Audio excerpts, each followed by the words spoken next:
ఏ విజయం నీ కోసం నా కోసం ఎటు పోదురా నువ్వు చేసిన కష్టం ఎప్పటికైనా సొంతం రాదురా ఏ విజయం నీ కోసం నా కోసం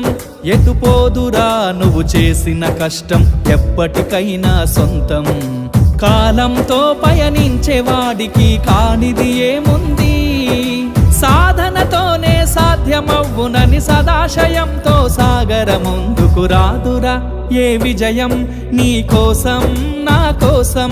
ఎటు పోదురా నువ్వు చేసిన కష్టం ఎప్పటికైనా సొంతం